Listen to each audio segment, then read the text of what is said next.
ہماری روایات ہیں کہ مجلس کے آغاز میں شہدائے کربلا کی بارگاہ میں فاتحہ کا ہدیہ پیش کیا جاتا ہے۔ ایک بار فاتحہ کا ہدیہ امام کاظم کی بارگاہ میں مل کر پیش فرما دیں۔ اللہم صلی علی محمد و آل محمد، اللہم صلی علی محمد صلی علی محمد و آل محمد۔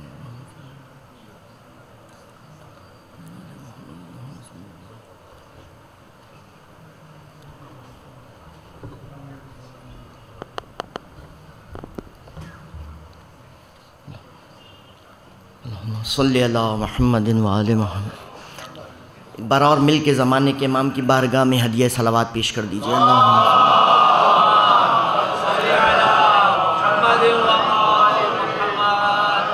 اعوذ باللہ السمیع العلیم من الشیطان اللعین الرجیم، بسم اللہ الرحمن الرحیم۔ الحمد للہ الذی لا یبلغ مدحتہ القائلون ولا یحصی نعماہ العادون ولا یودی حقہ المجتہدون الذی لا یدرکہ بعد الہمم ولا ینالہ غوث الفتن الذی لیس لصفتہ حد محدود ولا نعت موجود ولا وقت معدود ولا اجل ممدود فطر الخلائق بقدرتہ ونشر الریاح برحمتہ وابتدا بالصخور میدان ارضہ۔ الصلاۃ والسلام علی سید الانبیاء والمرسلین اشرف الاولین والآخرین، قال فی شانہ طٰہٰ یاسین وما ارسلناک الا رحمۃ للعالمین، کنت نبی آدم بین الماء والطین، مولانا و مولا الثقلین جد الحسن والحسین، باعث تخلیق کونین، محبوب رب المشرقین والمغربین، الرسول المسدد مصطفی الامجد محمود الاحمد ابی القاسم محمد، اللہم صلی علی محمد و آل محمد، والصلاۃ والسلام علی ولیہ و وصیہ و اخیہ و خلیفتہ علی ابن ابی طالب، غالب کل غالب مطلوب کل طالب، امام المشارق والمغارب، فاتح خیبر و خندق، قاتل مرحب و انتر، والد شبیر و شبر۔ الصلاۃ والسلام علی اہل بیتہ الطیبین الطاہرین المعصومین المظلومین المنتجبین المنتخبین، لعنۃ اللہ علی اعدائہم اجمعین من یومنا ھذا الی یوم الدین، اما بعد، بسم اللہ الرحمن الرحیم۔ ام یحسدون الناس علی ما آتاہم اللہ من فضلہ فقد آتینا آل ابراہیم الکتاب والحکمہ وآتیناہم ملکا عظیما فمنہم من آمن بہ ومنہم من صد عنہ وکفی بجہنم سعیرا۔ صلوات بھیجیں۔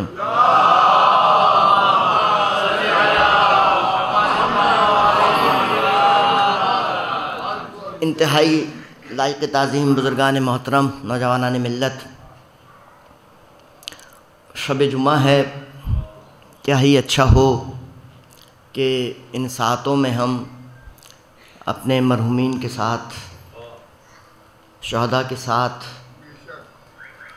بانی مجلس والد گرامی کے ساتھ، ان علماء کو بھی شامل فاتحہ کر لیں جو گزشتہ 48 سالوں میں اس مجلس اعزا سے خطاب فرماتے رہے۔ ادیب اعظم مولانا ظفر حسن صاحب، مولانا محمد رضی صاحب، قبلہ حکیم باقر حسین صاحب شہید، اور وہ تمام عزادار امام موسیٰ کاظم کے محب جو اس مجلس اعزا میں تشریف لاتے رہے، تمام مرحومین کے لیے اور بالخصوص شہداء کے لیے ایک بار مل کے سورہ فاتحہ صلی اللہ محمد و آل محمد۔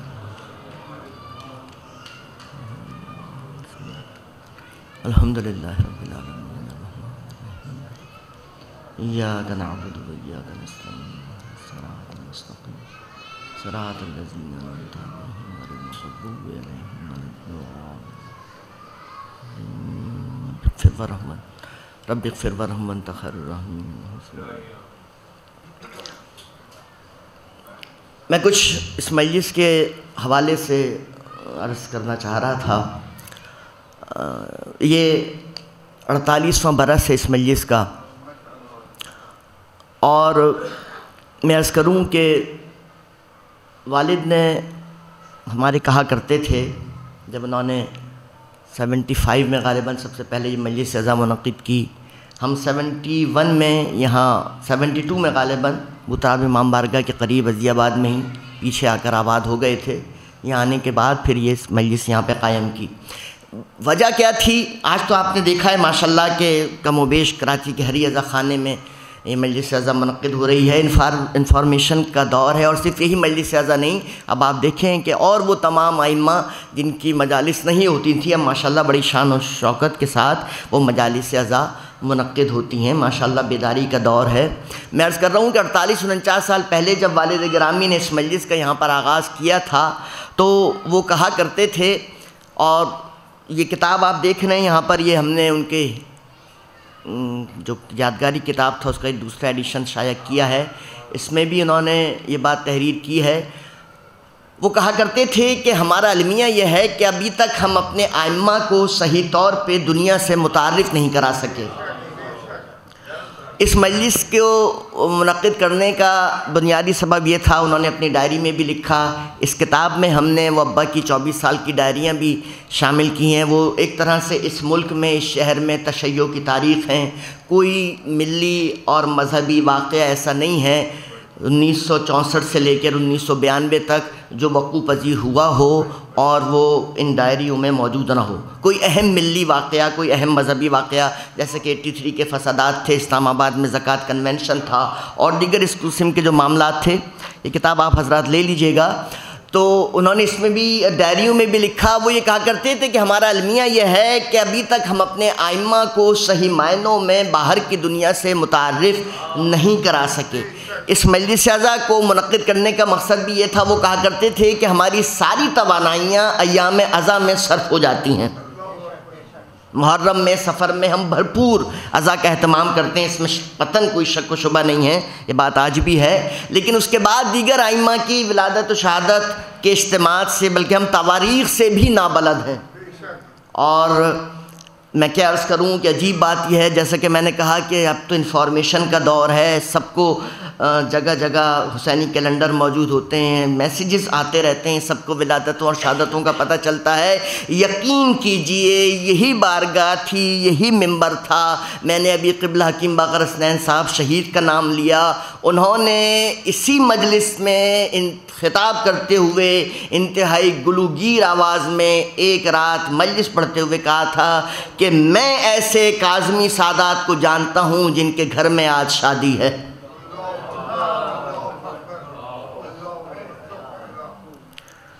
اللہ کا شکر ہے اب ایسا نہیں ہے.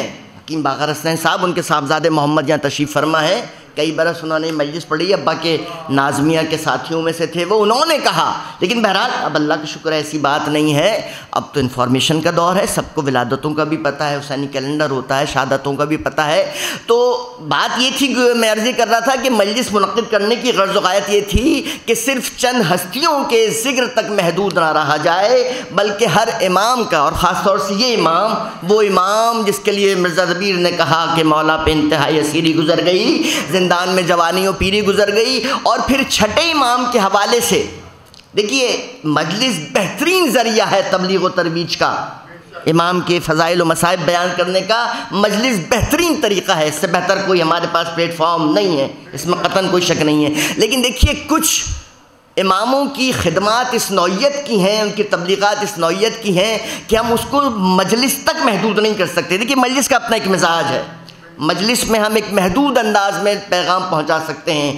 چھٹے امام کی جو خدمات ہیں، چھٹے امام نے جس طریقے سے دنیا کے ہر زبان بولنے والے اور دنیا کے ہر مسلک اور مذہب سے تعلق رکھنے والے شاگرد کو جس طریقے سے چھٹے امام نے فیض پہنچایا، اس بات کا تقاضا ہے کہ چھٹے امام کی تعلیمات اور ان کی تبلیغ، ان کی دینی خدمات ایک مجلس کے ذریعے سے نہیں، ایک ایسے پلیٹ فارم سے مشتہر کی جائیں جہاں پہ ہر آنے والا آئے اور اس سے اکتساب فیض کرے.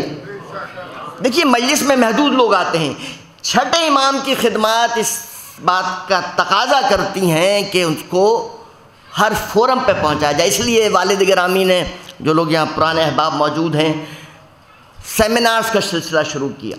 احسان رشید صاحب اس وقت وائس چانسلر تھے کراچی یونیورسٹی کے، انہوں نے ایک سیمینار کی صدارت کی تھی. چھٹے امام کے علمی کمالات پر ایک سیمینار منعقد کیا، اور اس سیمینار کی خصوصیت یہ تھی کہ تقاریر نہیں ہو رہی تھیں. تقریر کرنا آسان ہوتا ہے، مقالات پڑھے گئے، مقالے کی تیاری میں ہی صاحبان فہم تشریف فرما مجھ سے بہتر جانتے ہیں کہ مقالہ تیار کرنا اور ہوتا ہے، تقریر کرنا اور ہوتا ہے. مقالہ تھیسس ہوتا ہے، پی ایچ ڈی کی ڈگری ملا کرتی ہے، مقالات پر ایم فل کی ڈگری ملا کرتی ہے.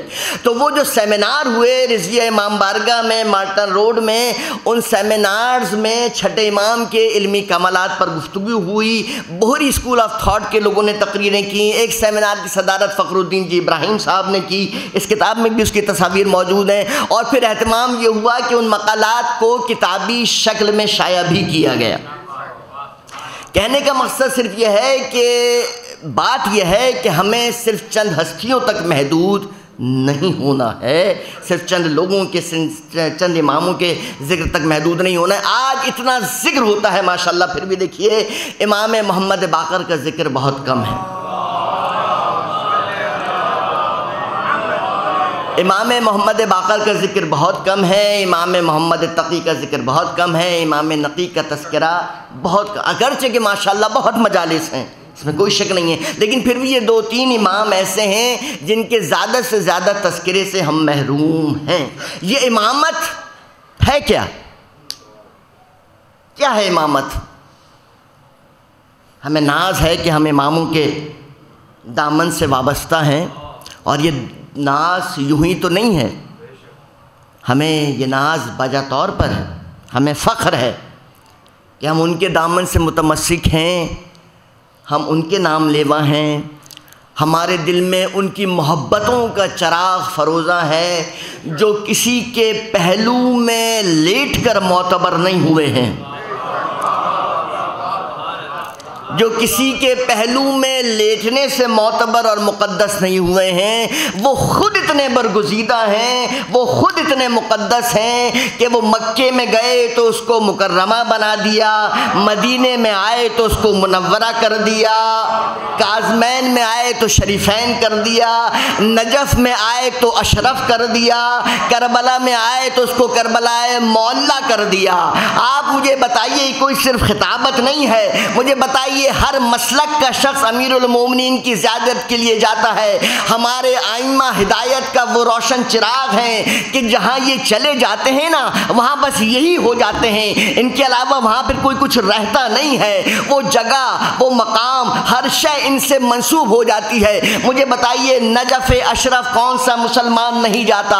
ہر مسلمان جاتا ہے نا نجف اشرف. نجف اشرف میں کون آرام کر رہا ہے؟ آپ سب یک زبان ہو کر کہیں گے مولا کائنات امیر المومنین آرام کر رہے ہیں. ہاں یقیناً مولا کائنات تو آرام کر ہی رہے ہیں، لیکن یاد رکھیے جناب آدم مولا کائنات کے دائیں جانب آرام کر رہے ہیں، جناب نوح مولا کائنات کے بائیں جانب آرام کر رہے ہیں. کون جناب نوح اولی العزم پیغمبر ہیں، آدم ثانی ہیں؟ کون جناب آدم ابو الانبیاء ہیں؟ کیا کہنا. لیکن میں نے عرض کیا کہ ہم جن کے دامن سے متمسک ہیں، یہ وہ ہستیاں ہیں، یہ وہ برگزیدہ لوگ ہیں، یہ وہ مقدس وجود ہیں کہ یہ جہاں جاتے ہیں وہ تمام تر نسبتیں ان سے منسوب ہو جاتی ہیں.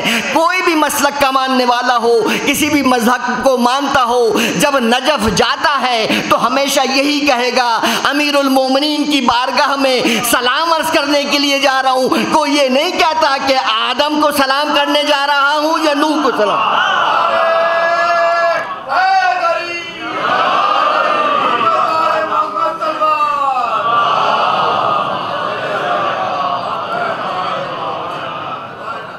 اسی اقتدار کی طرف اشارہ کیا ہے پروردگار عالم نے سورہ نساء کی 54ویں اور 55ویں آیت میں، جس کو میں نے سرنامہ کلام قرار دینے کا شرف حاصل کیا. ام یحسدون الناس علی ما آتاہم اللہ من فضلہ فقد آتینا آل ابراہیم الکتاب والحکمہ وآتیناہم ملکا عظیما. لوگ حسد کرتے ہیں، حسد کی آگ میں جلے جاتے ہیں. کس بات پہ حسد کر رہے ہیں؟ کس سے حسد کر رہے ہیں؟ اللہ تعالیٰ آگے کہتا ہے کہ اس لیے لوگ حسد کر رہے ہیں کہ ہم نے آل ابراہیم کو کتاب و حکمت عطا کی ہے، اور ہم نے آل ابراہیم کو ملک عظیم کی حکومت دی ہے. ہم نے آل ابراہیم کو کتاب و حکمت عطا کی ہے اور انہیں ملک عظیم کی حکومت دی ہے. تو کچھ لوگوں نے تو اس عطا کو ایکسیپٹ کر لیا، مان لیا، تسلیم کر لیا کہ ٹھیک ہے آپ کو یہ عطا ہوا، بہت اچھی بات ہے. لیکن کچھ لوگ ایسے ہیں جو دنیا میں اس عطا پہ حسد کر رہے ہیں، دنیا میں حسد کی آگ میں جل رہے ہیں، اور چونکہ ایمان نہیں لائے ہیں اس عطا پہ، لہذا ہم انہیں جہنم کی آگ سے بھی جلائیں گے. کن لوگوں کو؟ جنہوں نے آل ابراہیم کو عطا ہونے والی کتاب و حکمت اور ملک عظیم کی حکومت پر ایمان لانے کی زحمت نہیں کی. وہ دنیا میں حسد کی آگ میں جل رہے ہیں اور آخرت میں جہنم کے عذاب میں جلیں گے. کتاب و حکمت، قرآن مجید میں کئی مقامات پہ اللہ تعالیٰ نے ارشاد فرمایا کہ ہم نے ابراہیم کو اس کی ذریت کو کتاب و حکمت عطا کی ہے. مجھے یہاں ڈسکس کرنا ہے اس تمہیدی گفتگو میں ملک عظیم. ملک عظیم، اللہ تعالیٰ کہہ رہا ہے کہ ہم نے ملک عظیم کی حکومت دی آل ابراہیم کو، جس سے لوگ حسد کر رہے ہیں اور ایسا حسد کر رہے ہیں کہ دنیا میں حسد کی آگ میں جل رہے ہیں. دیکھیے، حسد اور رشک میں کچھ فرق ہے. میں اپنے کسی بھائی کی ترقی دیکھوں، پروموشن دیکھوں، اس کا عروج دیکھوں، اس کو آگے بڑھتا ہوا دیکھوں، تو میرے دل میں یہ خیال آئے کہ مجھے بھی یہ منصب حاصل ہو، مجھے بھی یہ مرتبہ حاصل ہو، میں بھی اس مقام تک پہنچ جاؤں. ایک یہ فکر ہے، ٹھیک ہے نا، کہ ٹھیک ہے اس نے ترقی کی ہے، اس نے مرتبہ حاصل کیا، اس نے محنت کی، میں بھی محنت کروں گا، میں بھی دعا کروں گا، اللہ تعالیٰ مجھے بھی یہ مقام اور منصب عطا کر دے گا. یہ ہے رشک. اس کے اگینسٹ جو اپروچ ہے وہ یہ کہ یہ کیسے آگے بڑھ گیا، جس سے آج ہم سب کسی نہ کسی حد تک دوچار ہیں. یہ کیسے آگے بڑھ گیا، اس کے پاس نئی گاڑی کیسے آ گئی، اس نے کیسے اتنا بڑا مکان خرید لیا، اور یہ کیسے ترقی اور تعلیم کے مراحل اتنی تیزی سے طے کر رہا ہے. یہ کرے نہ کرے، یہ اس کو اس سے محروم ہونا چاہیے. بھئی تم بھی کوشش کر لو، تم بھی تھوڑا بہت فالو کر لو، اس سے پوچھو، اس کا طریقہ پوچھو، طریقہ اس کا اسٹڈی کا پوچھو. اگر اس نے کاروبار کر کے یہ ترقی حاصل کی ہے تو اس سے یہ پوچھ لو، بھئی تم، ہو سکتا ہے تمہاری رہنمائی کر دے، تم کوشش کرو، شاید تم بھی یہ مرتبہ حاصل کر لو. نہیں، میں حاصل کروں نہ کروں لیکن وہ محروم ہونا چاہیے. یہ حسد ہے. میں کسی کی کامیابی دیکھوں اور پھر میں اس کو اپریشیٹ کروں اور یہ تمنا کروں. تمنا کرنے میں کوئی حرج نہیں ہے. کسی کی ترقی اور کسی کی کامیابی دیکھ کے آپ تمنا کریں کہ مجھے بھی یہ مقام اور مرتبہ حاصل ہو جائے. دیر از نو پرابلم. آپ ٹھیک ہے، آپ تمنا بھی کریں، دعا بھی کریں اور اس طرح بننے کی کوشش بھی کریں. لیکن اگر یہ اپروچ ہو جائے میری کہ نہیں میں نہیں ہوں تو یہ کیسے، یہ غلط ہے. اللہ تعالیٰ یہی کہہ رہا ہے کہ کچھ لوگوں کو ایسا حسد ہے کہ وہ دنیا میں اس نوعیت کا حسد کر رہے ہیں کہ آل ابراہیم کو یہ مملکت عظیم کیسی عطا ہو گئی، اور پھر اس حسد کی وجہ سے دنیا میں تو حسد میں جل رہی ہیں، ہم آخرت میں انہیں جہنم کی آگ میں جلائیں گے. نور القرآن ایک ترجمہ قرآن ہے جس میں 4 مترجمین قرآن کے ترجموں کو یکجا کر دیا گیا ہے. اعلیٰ حضرت احمد رضا بریلوی، سید العلماء نقن صاحب، شاہ رفیع الدین محدث دہلوی، اور جو یہ تھے ہمارے اہل سنت کے بہت بڑے عالم، ان کا نام تھانوی صاحب. یہ 4 ترجمے، اشرف علی تھانوی صاحب، ان 4 ترجمے کتاب نور القرآن میں جمع کر دیے گئے. میں نے اس کتاب نور القرآن میں ملک عظیم کا ترجمہ دیکھنا چاہا. دیکھیے، غور فرمائیے، ملک عظیم کی اصطلاح مجھ جیسے کم علم کو، مجھ جیسے کم فہم کو، مجھ جیسے طالب علم کو بہت ڈسٹرب کر رہی ہے. دیکھیے، اللہ جسے ملک عظیم کہے وہ کتنا بڑا ملک ہوگا. میری تو سمجھ میں یہ بات نہیں آتی کہ اللہ جسے کہہ رہا ہے کہ ہم نے آل ابراہیم کو ملک عظیم کی حکومت دی ہے، اللہ جیسا صاحب ملک جس ملک کو ملک عظیم کہے، اس کی حدود و قیود کا کم از کم مجھ جیسا طالب علم تو احاطہ نہیں کر سکتا. اللہ جسے ملک عظیم کہہ رہا ہے. میں نے 67واں سورہ قرآن مجید کا سورہ ملک دیکھا کہ شاید مجھے ملک عظیم کے حوالے سے کوئی رہنمائی ملے. تبارک الذی بیدہ الملک وہو علی کل شیء قدیر الذی خلق الموت والحیات لیبلوکم ایکم احسن عملا. بس یہاں تک تذکرہ ہے. ملک عظیم کے متعلق مجھے رہنمائی نہیں مل رہی سورہ ملک میں بھی. ہاں، یہ ہے کہ اللہ سب سے بڑا بادشاہ، سب سے بڑا ملک رکھتا ہے. یہ ملک عظیم کیا ہے؟ غیر منقسم روس رقبے کے لحاظ سے شاید سب سے بڑا ملک. 17 ملین اسکوائر کلومیٹر اس کا رقبہ ہے.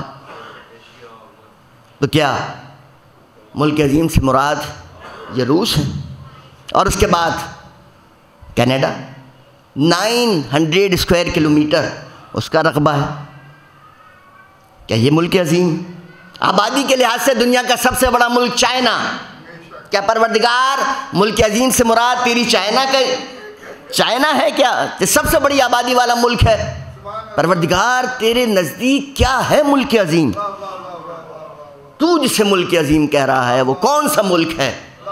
میں نے عرض کیا کہ نور القرآن میں نے دیکھا اعلیٰ حضرت احمد رضا بریلوی نے ملک عظیم کا ترجمہ لکھا ہے بہت بڑا ملک، بڑی سلطنت. سید العلماء نے ترجمہ کیا ملک عظیم کا بڑی شہنشاہی، بڑی بادشاہی. شاہ رفیع الدین محدث دہلوی نے ترجمہ کیا بہت بڑی سلطنت.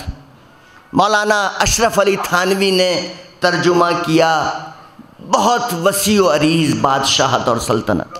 کم و بیش ملتے جلتے ترجمے تمام مترجمین نے کی. کیا ہے یہ ملک عظیم پروردگار؟ کون بتائے گا یہ ملک عظیم کیا ہے؟ کون اس آیہ وافی ہدایہ کی تشریح کرے؟ کم از کم باب مدینۃ العلم کے وابستگان کو تو غم و علم نہیں ہونا چاہیے. چلیے چھٹے امام کی بارگاہ میں، مولا یہ ملک عظیم کیا ہے؟ کہا کہ اس آیت میں جہاں سے اس آیت کی ابتدا ہوتی ہے ام یحسدون الناس علی ما آتاہم اللہ، سنو یہ جو کہا گیا ہے کہ لوگ حسد کرتے کیے جاتے ہیں، ہم ہیں ام نحن محسودون، ہم وہ لوگ ہیں جن سے حسد کیا جاتا ہے. اور حسد اس لیے کیا جاتا ہے کہ اللہ تعالیٰ نے ہمیں امامت جیسا عظیم اقتدار عطا کیا ہے.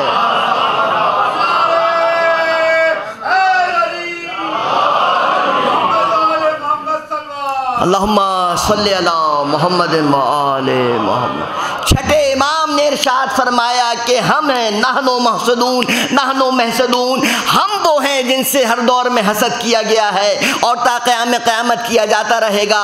اور یہ جس ملک عظیم کا تذکرہ ہے، یہ ملک عظیم ہماری اطاعت ہے، ہماری اطاعت ہے جو سب پر واجب کی گئی ہے. یہ ایسی واجب کی گئی ہے کہ یہ مسافر پر بھی ہے، یہ سب پر ہے، یہ روزے دار پر بھی ہے، سب پر یہ اطاعت واجب کی گئی ہے. نہ اس میں غریب کی قید ہے، نہ امیر کی قید ہے، نہ چھوٹے بڑے کی تخصیص ہے، سب پر ہماری اطاعت واجب کی گئی ہے. اور اطاعت واجب کرنے کا طریقہ پروردگار عالم نے یہ رکھا ہے کہ ہمیں امام بنایا ہے. بحیثیت امام ہمارے حکم کو تابع کرنے کا، ہمارے حکم کو فالو کرنے کا ہر شخص تابع بھی ہے، ہر شخص پابند بھی ہے. یہ ہماری امامت کا اقتدار ہے جس کی ہر شخص کو پیروی بھی کرنی ہے، اتباع بھی کرنی ہے. میں نے پوچھنا چاہا چھٹے امام سے، مولا آپ نے صحیح فرمایا، ظاہر ہے آپ سے بہتر کون ہمیں بتا سکتا تھا کہ یہ امامت کیا ہے، یہ ملک عظیم کیا ہے، یہ ملک عظیم کی حکومت کیا ہے، یہ ملک عظیم کا اقتدار کیا ہے.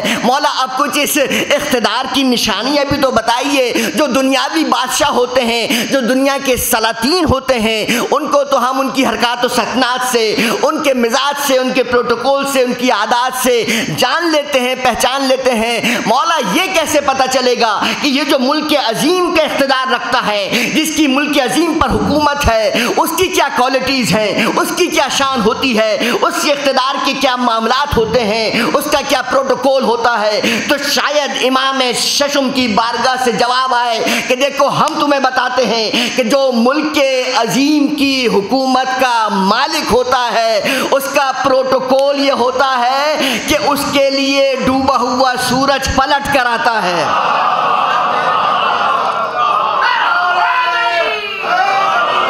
جو ملک عظیم کے اقتدار کا مالک ہوتا ہے، اس کے لیے ڈوبا ہوا سورج پلٹ کر آتا ہے. جو ملک عظیم کے اقتدار کا مالک ہوتا ہے، اس کے ہاتھوں پر سنگریزے آ کر کلمہ طیبہ پڑھا کرتے ہیں. اور جو ملک عظیم کے اقتدار کا مالک ہوتا ہے، وہ اتنا برگزیدہ ہوتا ہے. اس کا اقتدار کہاں تک ہوتا ہے سنو گے؟ اس کے اقتدار کی حدود یہ ہوتی ہیں کہ اگر وہ کسی زندہ شخص کی نماز جنازہ کی نیت کر لے،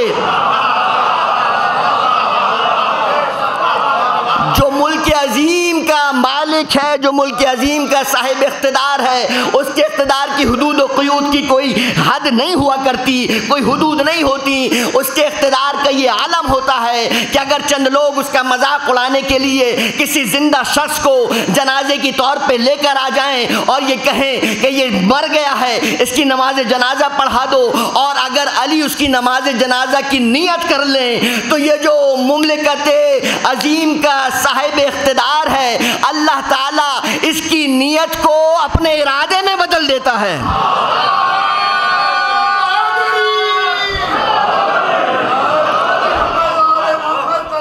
اللہم صلی علی محمد۔ اٹھا لو اب اس کو، جس زندہ شخص کو نماز جنازہ پڑھوانے کے لیے لائے تھے کہ جب نماز جنازہ ہو جائے گی زندہ شخص کی، ہم علی کا تمسخر اڑائیں گے کہ آپ تو بڑے بڑے دعوے کرتے ہیں کہ فَإِنِّي بِطُرَقِ السَّمَاءِ أَعْلَمُ مِنِّي بِطُرَقِ الْأَرْضِ، میں زمین کے راستوں سے زیادہ آسمان کے راستوں سے واقف ہوں۔ آپ کیا راستوں سے واقف ہیں آسمان کے؟ آپ نے ایک زندہ شخص کی نماز جنازہ پڑھا دی کیونکہ علی کی تمسخر اڑانے کے لیے نیت اور ارادہ تھا، لہٰذا اللہ تعالیٰ نے علی کی نیت دیکھتے ہوئے اس شخص کی روح قبض کر لی۔ اور چھٹے امام ارشاد فرمائیں گے کہ دیکھو جو صاحب مملکت عظیم ہوتا ہے، جو مملکت عظیم کا اقتدار رکھتا ہے، اس کا شرف یہ ہوتا ہے کہ اس کے گہوارہ جنبانی کے لیے فرشتے آیا کرتے ہیں۔ اس کا شرف یہ ہوتا ہے اگر وہ یہ خواہش کر دے کہ مادر گرامی صبح عید کا دن ہے، سارے بچے عید کے دن نئے کپڑے پہنیں گے، میں بھی چاہتا ہوں کہ میں نئے کپڑے پہنوں، تو اس کے اقتدار کا یہ عالم ہوتا ہے کہ ملک مقرب جبریل امین اس کا درزی بن کر اس کے لیے جنت سے کپڑے لے کر آیا کرتا ہے۔ اس کے اقتدار کا یہ عالم ہوتا ہے اس کے لیے آسمان سے تلوار آیا کرتی ہے۔ اور عرض کر دوں، آج کے امام کی بارگاہ میں عرض کر دوں، مملکت عظیم کا جو صاحب اقتدار ہوتا ہے، اگر وہ قالین پر بنے شیر کی تصویر کو اشارہ کر دے، صلوات بھیجے محمد۔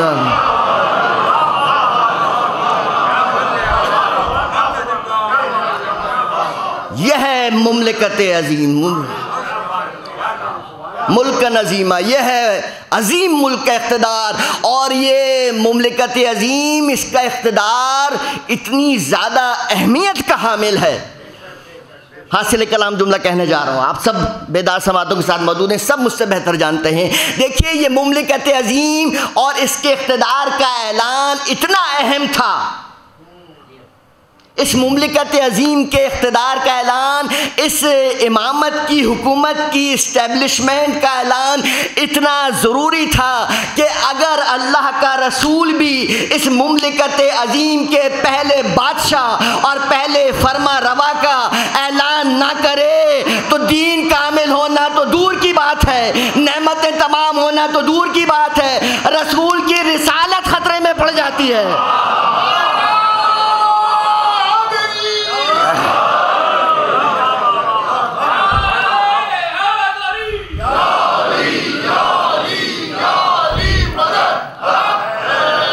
یہ ملک عظیم اتنا اہم اقتدار ہے کہ اگر اس کے پہلے فرما روا کی حکومت کا اعلان نہ ہو، اس کے اقتدار کا اعلان نہ ہو، اس کی امامت کا اعلان نہ ہو، تو نہ نعمتیں تمام ہوتی ہیں، نہ اللہ تعالیٰ دین اسلام سے راضی ہوتا ہے، نہ دین کامل ہوتا ہے، بلکہ یہ سب تو بہت دور کی بات ہے۔ فَإِن لَمْ تَفْعَلْ فَمَا بَلَّغْتَ رِسَالَتَهُ، اے رسول آپ نے کوئی کار رسالت ہی انجام نہیں دیا۔ اس ملک عظیم کے طاقت کا اندازہ کیجئے، اس ملک عظیم کے 7ویں فرما روا کا نام ہے موسیٰ کاظم۔ مل کے درود بھیجیں امام کی بارگاہ میں۔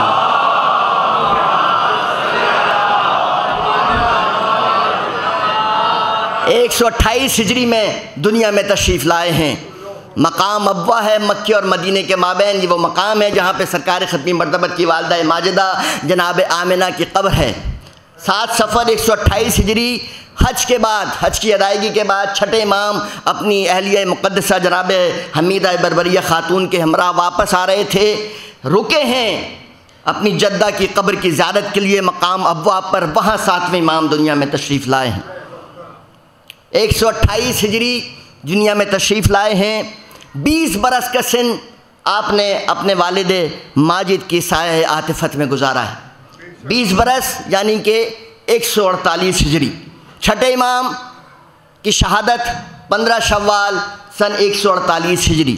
امام پیدا ہی امام ہوتا ہے، جس طریقے سے نبی پیدا ہی نبی ہے، لیکن جب تک امام موجود ہے، امام کا وجود باقی ہے، دوسرے امام کی امامت کا آغاز نہیں ہوتا۔ لیکن یہ بات طے ہے کہ امام پیدا ہی امام ہوتا ہے۔ 128 ہجری میں دنیا میں تشریف لائے ہیں اور آپ کی باقاعدہ امامت کا آغاز 148 ہجری میں ہوا، جب 15 شوال کو چھٹے امام شہید کر دی گئے۔ گویا 20 برس کا سن ہے میرے 7ویں امام کا جب آپ کی امامت کا آغاز ہوا ہے۔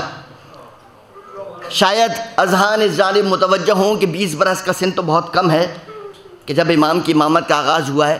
نہیں جان گرامی قدر، 20 برس کا سن اس اعتبار سے بہت ہے کہ ہمارے ائمہ ایسے بھی ہیں جن کی امامت کا آغاز 8 برس اور 6 برس اور 5 برس کے سن میں ہوا۔ اللہم صلی علی محمد و آل محمد۔ غور فرمائیے، امام علی رضا علیہ السلام کی ولادت بسعادت 203 ہجری میں امام رضا کی شہادت ہے، اور امام رضا کے فرزند امام محمد تقی علیہ السلام دنیا میں آئے ہیں 195 ہجری میں۔ یہ واحد امام محمد تقی علیہ السلام جن کا سن سب سے کم ہے سلسلہ امامت میں۔ 195 ہجری میں دنیا میں تشریف لائے ہیں اور صرف 25 برس کے سن میں 220 ہجری میں دنیا سے تشریف لے گئے۔ 25 برس کا سن ہے صرف۔ غور کیجئے 25 برس کا سن کیا ہوتا ہے۔ حلال اور حرام کا بھی پتہ نہیں ہوتا آج کل۔ 25 برس کے دور میں، 25 برس کے سن میں کسی کو 25 برس کے سن میں امام دنیا سے رخصت ہو گئے۔ اس کے بعد جو دوسرے امام جن کا سن سب سے کم سن ہے وہ امام حسن عسکری ہیں، 232 ہجری میں دنیا میں تشریف لائے ہیں اور 27.5 برس 260 ہجری 8 ربیع الاول کو دنیا سے تشریف لے گئے۔ 25 برس اور 27.5 برس 11ویں امام کا سن، کتنے کم سن امام ہیں۔ عرض یہ کر رہا تھا کہ امام کاظم کی امامت کا آغاز 20 برس میں ہوا ہے، لیکن در حقیقت ایسے بھی امام ہیں جن کی امامت کا آغاز 8 برس میں ہوا۔ میں نے عرض کیا کہ امام رضا 203 ہجری میں شہید ہوئے ہیں۔ 203 ہجری میں آپ کی شہادت جب ہوئی ہے تو امام محمد تقی کا سن صرف 8 برس کا ہے، تو 8 برس کے سن میں امام محمد تقی کی امامت کا آغاز ہو گیا۔ اسی طریقے سے امام علی نقی علیہ السلام کی ولادت بسعادت جو ہے وہ 214 ہجری ہے، ٹھیک ہے، 214 ہجری ہے، اور 220 ہجری میں امام محمد تقی علیہ السلام شہید کر دیے جاتے ہیں 25 برس کے سن میں۔ تو جب امام تقی شہید ہوں گے تو امام علی نقی کی امامت کا آغاز ہوگا۔ تو بالکل اسی طریقے سے امام رضا کی امامت کا آغاز تو 8 برس کے سن میں ہوا تھا۔ امام نقی 214 ہجری میں دنیا میں تشریف لائے، 220 ہجری میں والد گرامی شہید کر دیے گئے۔ صرف 6 برس کا سن ہے میرے امام کا کہ آپ کی امامت کا آغاز ہو رہا ہے۔ اور اب اس امام کی طرف آئیے جو ہمارے زمانے کا امام ہے۔ سب سے کم سنی میں میرے دور کے امام کی امامت کا آغاز ہوا ہے۔ 255 ہجری ولادت بسعادت ہے اور 260 ہجری میں 11ویں امام شہید کر دیے جاتے ہیں۔ صرف 5 برس کا سن ہے میرے اور آپ کے امام کا آغاز امامت ہے، 5 برس کے سن میں۔ غور کیجیے، یہ 5 برس، 6 برس، 8 برس کوئی تصور کر سکتا ہے؟ کون ہدایت کر سکتا ہے 5 برس کے سن میں کسی کی؟ کون 8 برس کے سن میں کوئی رہبر اور رہنما بن سکتا ہے؟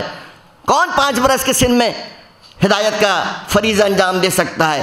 ہاں، نہیں کر سکتا کوئی، لیکن وہی کر سکتا ہے جسے اللہ ہادی بناتا ہے،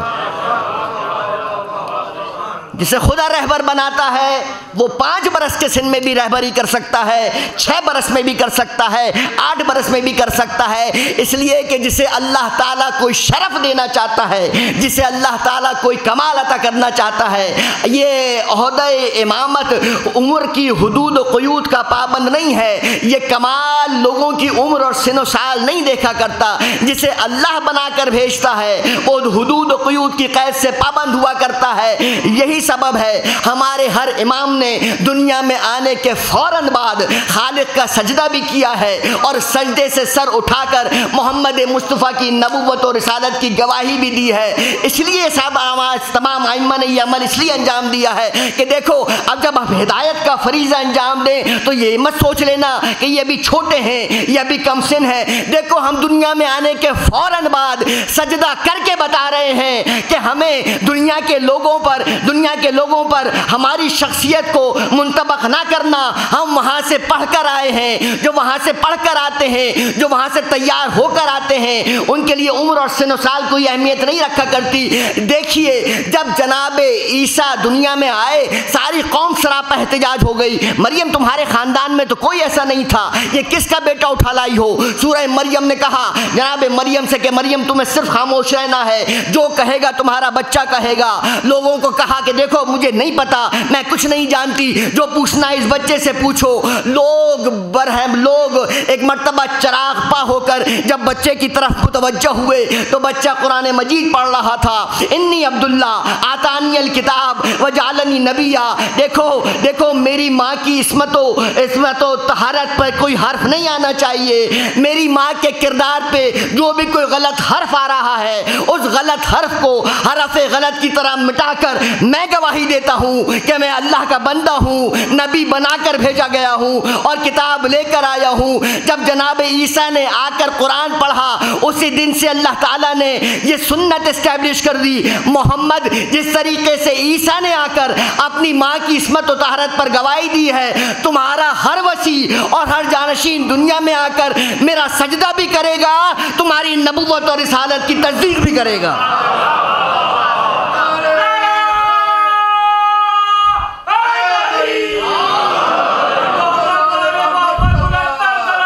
اللہم صلی اللہ۔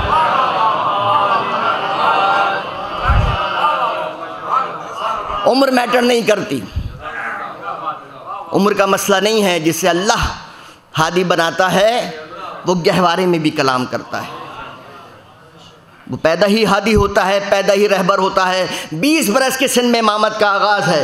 20 برس میں جب چھٹے امام ہیں تو آپ کے کچھ واقعات ہیں، خصوصاً امام ابو حنیفہ کا وہ واقعہ بہت معروف ہے تاریخ میں کہ آپ آئے ہیں اور آئے تو دیکھا کہ چھٹے امام محو استراحت، امام موسیٰ کاظم کم سن ہیں، سوچا کہ اس بچے سے کچھ گفتگو کر لی جائے۔ جناب موسیٰ کاظم سے یہ کہہ کر ہم کلام ہوئے کہ صاحبزادے آپ امام کے فرزند ہیں، ذرا یہ بتائیے کہ انسان اپنے افعال میں مختار ہے یا مجبور ہے؟ یہ بڑا قدیم مسئلہ ہے، آج تک بہت سے لوگوں کی سمجھ میں نہیں آتا انسان کس حد تک فاعل ہے، کس حد تک مفعول ہے، کس حد تک مختار ہے، کس حد تک آزاد ہے۔ جو کرتا ہے وہ اللہ کرتا ہے یا بندہ کرتا ہے، یا کچھ اللہ کرتا ہے یا کچھ بندہ کرتا ہے؟ جناب ابو حنیفہ نے پوچھا، نعمان بن ثابت ایک فرقے کے امام ہیں، انہوں نے چھٹے امام سے پوچھنے آئے تھے، 7ویں امام سے پوچھا۔ امام نے ارشاد فرمایا کم سنی ہے، کہا دیکھو بندے کے افعال 3 حالتوں سے خالی نہیں ہیں۔ وہ 3 حالتیں کیا ہیں؟ پہلی حالت یہ ہے کہ انسان مکمل طور پہ مختار ہے، مکمل طور پہ مختار ہے، جو چاہتا ہے کرتا ہے۔ دوسری صورت یہ ہے کہ کچھ کرتا ہے، کچھ وہ کرتا ہے، کچھ بندہ کرتا ہے، کچھ اللہ کرتا ہے۔ اور تیسری صورت یہ ہے کہ کچھ نہیں کرتا، جو اللہ چاہتا ہے کرا دیتا ہے۔ اگر آخری صورت سے امام نے شروع کیا کہ اگر یہ سوچ لو کہ جو چاہتا ہے اللہ کرا دیتا ہے، بندہ کچھ نہیں کرتا، تو اس کا مقصد ہے پھر سزا بھی اللہ کو ملنی چاہیے، کہ بندہ تو کچھ کر ہی نہیں رہا، جو کر رہا ہے اللہ کرا رہا ہے، اچھا کر رہا ہے تو اللہ کر رہا ہے، برا کر رہا ہے تو اللہ کر رہا ہے، تو اب جزا بھی اللہ کو ملے سزا بھی اللہ کو ملے، بندہ تو کچھ کر ہی نہیں رہا۔ اور اگر یہ درمیانی کیفیت ہے کہ کچھ اللہ کرتا ہے کچھ بندہ کرتا ہے، تو دیکھو یہ اللہ کے عدل کے خلاف ہے کہ جو اچھا کام ہو وہ تو اپنے کریڈٹ پہ لے جائے اور جو برا کام ہو اس کو بندے کی سزا دے۔ یہ بھی کیفیت صحیح نہیں ہے۔ تو بس طے یہ ہوا کہ بندہ اپنے افعال میں مکمل طور پہ مختار ہے، اور اس طریقے سے مختار ہے کہ اللہ تعالیٰ نے اس کی ہدایت کر دی ہے، اما شاکرا و اما کفورا، ہدینہ السبیل، اللہ نے اسے سیدھا راہ دکھا دیا ہے، راستہ دکھا دیا ہے۔ اب یہ اس کی ثوابدید پہ منحصر ہے کہ اللہ کی بات مان کے شاکر بندوں میں شمار ہو جائے یا اللہ کی بات کو ٹھکرا کر کافر ہو جائے۔ صلوات بھیجے محمد و آل محمد پر۔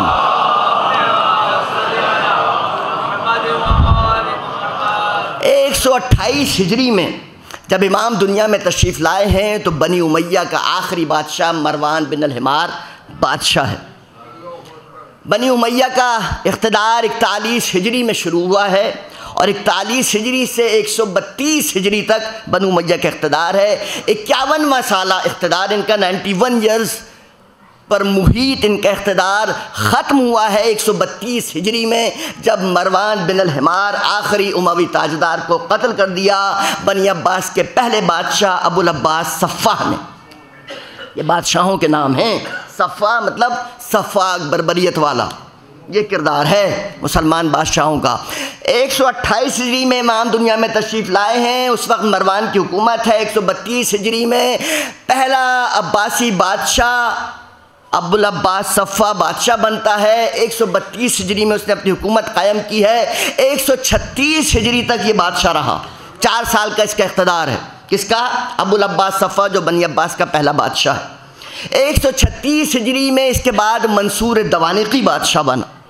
منصور دوانقی کا اقتدار بہت طویل اقتدار ہے، 136 ہجری سے 158 ہجری تک اس نے حکومت کی ہے، 22 برس کا اقتدار ہے منصور دوانقی کا۔ 136 ہجری سے 146 ہجری، 156 ہجری، 56 اور 2 158 ہجری میں سے قتل کیا گیا۔ 158 ہجری تک 22 برس اس نے حکومت کی ہے۔ اور ابو العباس صفا سے جو باتیں رہ گئی تھیں، جو چیزیں رہ گئی تھیں بنی عباس کی حکومت کو اسٹیبلش کرنے کے لیے، وہ ساری تمام تر باتیں منصور دوانقی نے کی، کیونکہ عباسیوں نے، آپ کے علم میں ہے کہ اقتدار لیا ہی رضا من آل محمد کا نعرہ لگا کر تھا کہ ہم واقعہ کربلا کا انتقام لیں گے۔ اسی حوالے سے بنی حسن نے، بنی فاطمہ نے، بنی حسین نے، تمام امام زادوں نے کسی طور ان کی مدد بھی کی تھی بنی امیہ کے خلاف۔ لہٰذا انہیں اس بات کا سب سے زیادہ خطرہ اور خدشہ تھا کہ اب جب تک ہم اپنے اقتدار مستحکم نہیں کر لیتے، اگر ہمارے خلاف کوئی تحریک چل سکتی ہے، ہمارے اقتدار کو کہیں سے خدشہ اور خطرہ ہو سکتا ہے، تو وہ یہ بنی عباس ہیں یا بنی فاطمہ ہیں، یا بنی فاطمہ ہیں یا بنی حسن ہیں یا بنی حسین، کیونکہ انہوں نے اقتدار دلانے میں ہماری مدد کی ہے، لہذا یہ ضرور ہم سے اقتدار میں شرکت مانگیں گے، اور اگر ہم نے ان اقتدار میں شریک کر لیا تو بس پھر یہی یہ ہیں۔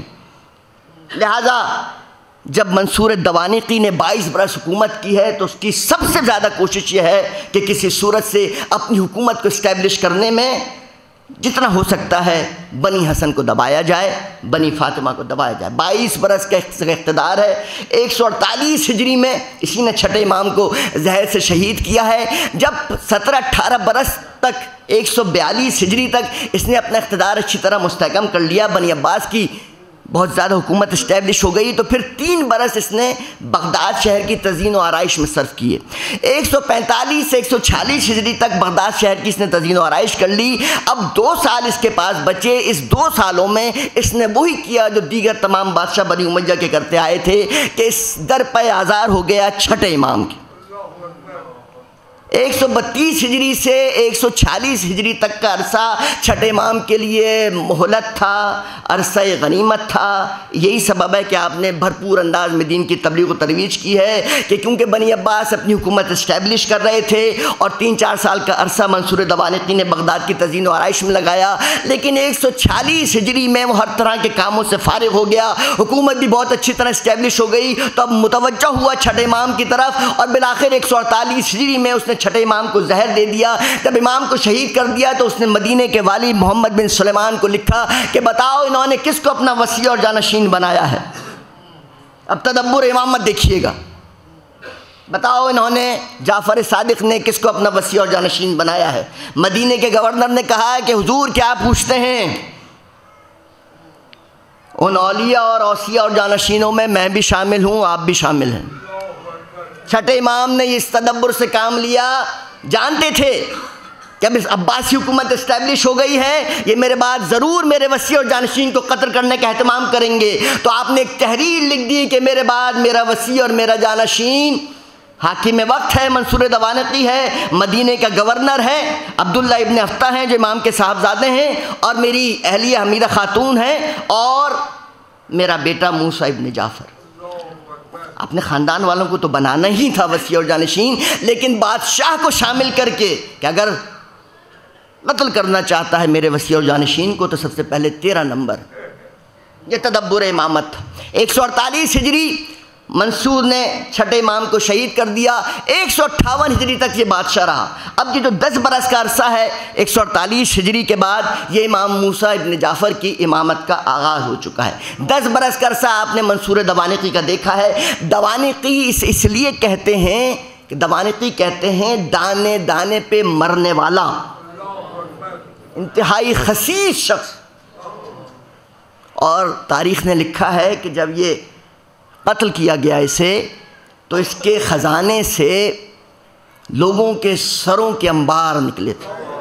اس قدر ظالم بادشاہ، کیونکہ جب حکومت اسٹیبلش ہو گئی بنی عباس کی، تو پھر اس نے کوئی دقیقہ فرگزاشت نہیں کیا بنی فاطمہ اور بنی حسن کو تہہ تیغ کرنے کا۔ 10 برس کا عرصہ 148 سے 158 ہجری جناب موسیٰ ابن جعفر نے اس ظالم بادشاہ کا دیکھا۔ 158 ہجری میں اس کو قتل کر دیا گیا۔ اس کے بعد اس کا بیٹا مہدی عباسی خلیفہ بنتا ہے، جس کا عرصہ حکومت 10 برس 168 ہجری تک، وہ بھی منصور دوانقی کی طرح سادات دشمنی میں انتہائی طاق۔ 168 ہجری میں مہدی کے بعد ہادی عباسی کو خلیفہ بنائے دے۔ دیکھیے 7ویں امام نے 4 بنی عباس کے بادشاہوں کا دور دیکھا ہے۔ ایک میں نے عرض کیا منصور دوانقی کا دور، مہدی عباسی کا 10 سال کا دور، اور ابھی ہادی عباسی ہے جس کا 13 مہینے یا 14 مہینے کا دور ہے جو امام نے برداشت کیا۔ ہادی عباسی وہ بادشاہ ہے جس نے اتنا بڑا ظلم کیا بنی حسن پر، بنی فاطمہ پر، کہ بہار الانوار میں امام تقی جواد کا یہ قول موجود ہے کہ کربلا کے بعد اگر کربلا فخ ایک مقام تھا مکے سے 2 کلومیٹر کے فاصلے پر، ہادی کے دور میں امام حسن کے ایک صاحبزادے ہیں حسین فخ، امام حسن کے پوتے ہیں، حسنی سادات ہیں، انہوں نے جب یہ دیکھا کہ کسی طور سے بنی عباس کا ظلم ختم نہیں ہو رہا ہے تو انہوں نے خروج کیا۔ ہادی عباسی کے دور میں انہوں نے خروج کیا۔ خروج یہ کیا کہ 250-300 افراد یہ مل گئے، انہوں نے مدینے میں مسجد نبوی پہ قبضہ کر لیا، وہاں پہ اپنا خطبہ، اپنی اذان حی علی خیر العمل شروع کر دی۔ مدینے میں ان کا قبضہ ہو گیا۔ آج جیسے حالات نہیں تھے، خبر پہنچنے تک جو ہے لوگوں کو بہت زمانہ لگتا تھا، لہٰذا ان کا قبضہ ہو گیا۔ جب انہوں نے قبضہ کر لیا مدینے پہ حسین فخ نے، تو حج کا زمانہ قریب آ گیا، تو یہ حج کے لیے چلے۔ جب یہ حج کے لیے چلے تو راہ میں ان کو ہادی کی فوجوں نے گھیر لیا، اور پھر اس طریقے سے ان کا قتل عام کیا گیا۔ یہ 17 حسنی سادات تھے، کچھ نے تعداد 23 لکھی ہے، 17 تھے، اور ان کا ساتھ دینے والے 250 سے 250 لوگ تھے۔ سب کے سب تہہ تیغ کر دیے گئے۔ اور جس طریقے سے واقعہ کربلا میں نیزوں پہ سر بلند کیے گئے تھے، بالکل اسی انداز میں حسنی سادات کے نیزوں پر سر بلند کیے گئے۔ امام تقی جواد کا بہار میں قول موجود ہے کہ کربلا کے بعد جس واقعے نے ہمیں خون کے آنسو رلا دیے وہ شہدائے فخ کی قربانی ہے۔ حسین فخ زندہ باد، مردہ آباد۔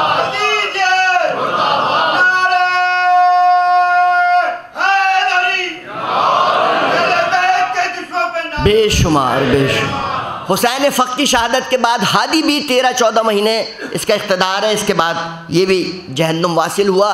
اس کے بعد 170 ہجری میں اس بادشاہ کا اقتدار ہے جسے دنیا ہارون رشید کہتی۔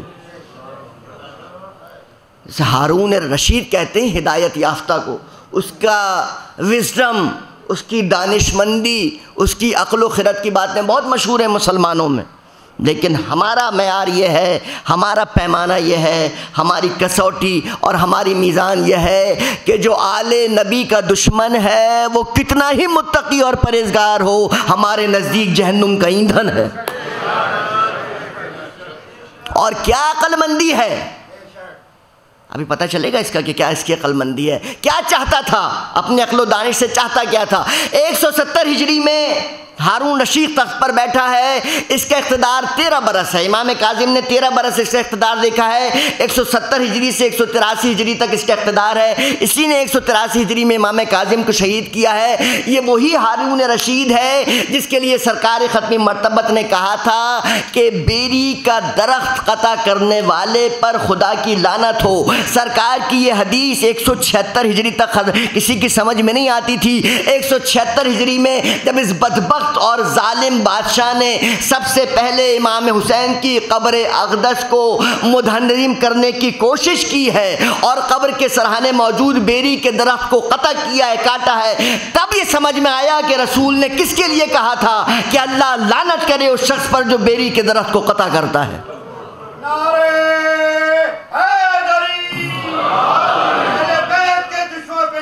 بے شمار 173 ہجری میں اس نے 170 ہجری میں تخت نشین ہوا، 183 ہجری تک اس کا اقتدار ہے۔ امام کاظم کو اسی نے زہر سے شہید کیا ہے۔ یہ ہے وہ بادشاہ جس نے سب سے پہلے امام حسین کی قبر کے انہدام کی کوشش کی ہے۔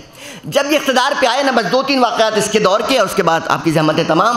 جب یہ اقتدار میں آیا تو حج کے لیے گیا۔ ظاہری بات ہے موسیٰ ابن جعفر کا ازلی دشمن ہے، لیکن اس دشمنی کا آغاز اور اس دشمنی کے جذبے کو مہمیز کہاں سے ملی، یہ غور فرمائیے گا۔ جب اقتدار سنبھال لیا تو حج کے لیے گیا۔ آج بھی یہ روش ہے نا حکمرانوں کی کہ جب اقتدار ملتا ہے، حکومت سنبھالتے ہیں تو اس کے فوراً بعد ضرور مکے اور مدینے جاتے ہیں۔ اللہ کا شکر ادا کرنا ہے، اللہ نے اقتدار دیا ہے، اور یہ شکر سرکاری پیسے سے ادا ہوتا ہے۔ انتظار ہی اس بات کا کیا جاتا ہے کہ سرکاری خزانے سے عبادت اور ریاضت کو جو لطف ہے وہ تو ہے ہی نہیں کسی چیز میں۔ لہٰذا اس نے بھی سرکار پہ بوجھ ڈالتے ہوئے خانہ کعبہ کی زیارت، ٹھیک ہے، حج کیا۔ حج کے بعد مدینہ آیا، مدینہ قبر رسول کی زیارت، بڑھا قبر رسول کی طرف، مدینہ پہنچا، قبر رسول کی زیارت کا ارادہ رکھتا ہے، قبر رسول کی طرف آیا۔ غور فرمائیے گا، اور آنے کے بعد انتہائی فخر کے ساتھ، تفاخر کے ساتھ کہتا ہے السلام علیکہ یا ابن الام، اے میرے چچا کے بیٹے میرا سلام قبول کیجیے۔ انتہائی فخر کے ساتھ یہ اپنی دانش میں سوچ رہا تھا کہ دنیا میں کون ہے میرے سوا جو رسول کو یہ کہہ کر سلام کرے کہ اے میرے چچا کے بیٹے میرا سلام قبول کیجیے۔ انتہائی نازاں و فرحاں انداز میں رسول کی بارگاہ میں سلام کیا، یہ کہہ کر کہ میرے چچا کے بیٹے میرا سلام قبول کیجیے۔ اس کو کیا پتا کہ کوئی اور حقیقی وارث رسول بھی زندہ ہے۔ ابھی اسی فخر میں گم تھا کہ میں نے رسول کو چچا کے بیٹا کہہ کر سلام کیا ہے کہ پشت سے آواز آئی الصلاۃ والسلام علیک یا ابتا، میرے بابا میرا سلام قبول کیجیے۔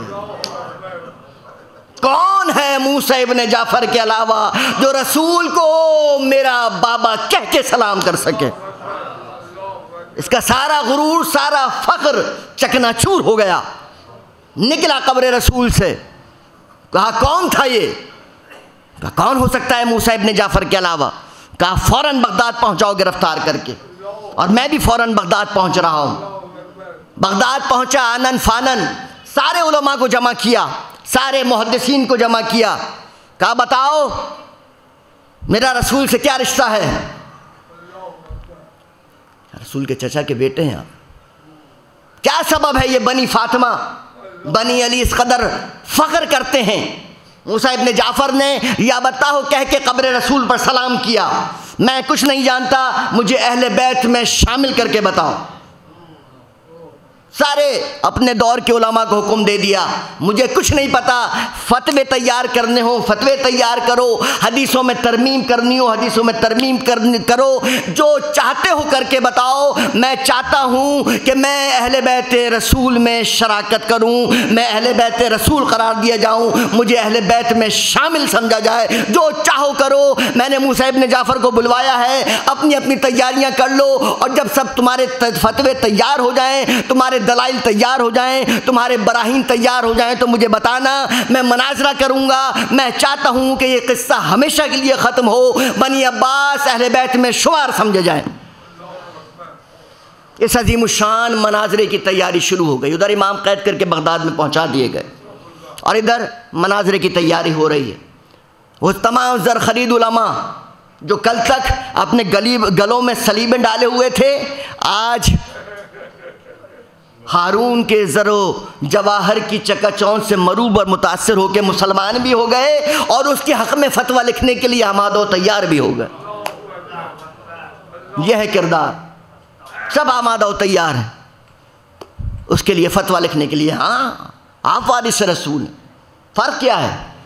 دن طے ہوا، آ گئے امام بھی آ گئے، سارا علماء سے چھلک رہا ہے دربار، بڑے بڑے علماء ہاتھوں میں قلم لیے ہوئے، فتوے تیار ہیں، دستاویزات تیار ہیں، دلائل تیار ہیں، براہین تیار ہیں۔ موسیٰ ابن جعفر موجود ہیں۔ آپ لوگوں کو، ہارون گویا ہوتا ہے، آپ لوگوں کو کس بات کا فخر ہے؟ کس بات کا فخر ہے آپ کو؟ ہم اور آپ ایک دادا کی اولاد ہیں، آپ بھی رسول کے چچا کی اولاد، میں بھی رسول کے چچا کی اولاد۔ ہمارے دادا ایک عبد المطلب، آپ رسول کے چچا عباس کی اولاد، آپ رسول کے چچا ابو طالب کی اولاد، میں رسول کے چچا عباس کی اولاد، ہم سب ایک ہیں۔ کس بات پہ فخر ہے آپ کو؟ امام نے کہا کہ فخر اس بات پر ہے کہ عباس اور ابو طالب میں فرق ہے۔ عباس اور ابو طالب میں فرق ہے۔ کہا کیا فرق ہے؟ کہا کہ ابو طالب اور عبداللہ ایک باپ اور ایک ماں سے تھے، جبکہ عباس مختلف الوطن تھے۔